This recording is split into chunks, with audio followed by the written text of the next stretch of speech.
So right mga kamax, no, careful po kayo mga kamax sa mga biyahe ninyo mga kamax. So ayan, nag-umpisa na pong umuulan mga kamax dahil sa low pressure mga kamax, no.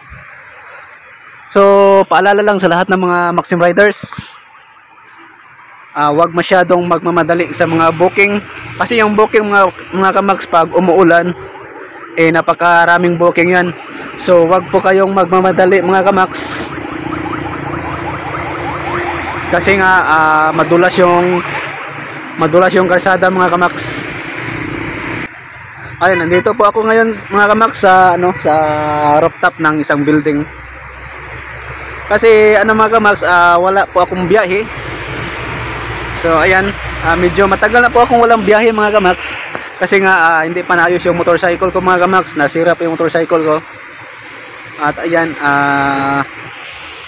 hindi pa naayos kasi nga yung parts na inahanap namin ay wala sa mga motor shop.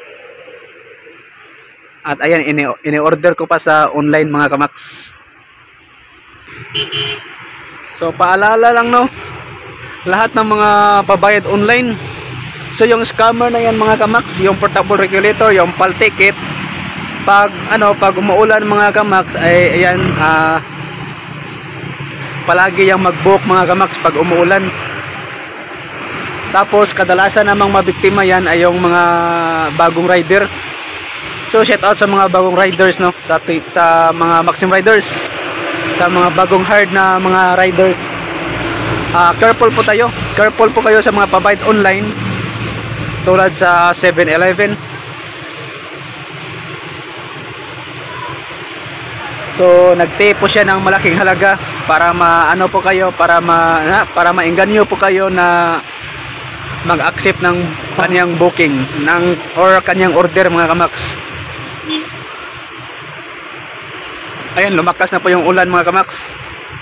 So shout out sa mga riders, no, na bumabiyahe kahit umuulan. So shout out po sa inyong lahat. So careful po sa mga sa mga riders nga nagbiyahe. Tapos pag may mga baha mga kamax, may mga lugar na mga baha, so wag niyo nang ipilit ang motorcycle niyo mga kamax sa booking na nakuha ninyo. Kasi for example, pag may nakuha kayo na booking na 200 DF, tapos baha yung lugar, no, baha yung kalsada, so wag niyo na yung ipilit, wag niyo ipalit ang 200 pesos na DF nyo pag masira yung motorcycle niyo mga kamax. Kasi pag masira yung motorcycle nyo mga kamax dahil sa baha, nako, mas malaki pa yung gasto nyo kaysa DF na kinuha nyo mga kamax. Kaya yung suggestion ko, huwag nyo nang ipilit pag mabaha yung location mga kamax. I-cancel nyo na lang, or pag nakuha nyo na ang items, hintayin nyo na lang na bumaba yung baha, or manap na lang kayo ng ibang daan para para ma-complete yung booking nyo mga kamax. Basta pag baha mga kamax, yung masuggest ko lang, pag on the way pa po kayo sa pick up location, ay wag nyo nang ituloy yun.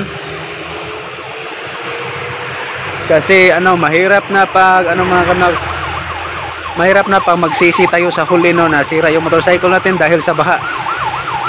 So yan lang mapayo ko sa inyo mga kamax as Maxim riders. So yun lang. So careful po kayo sa mga booking, at ayan, mag-ingat po kayo sa daan.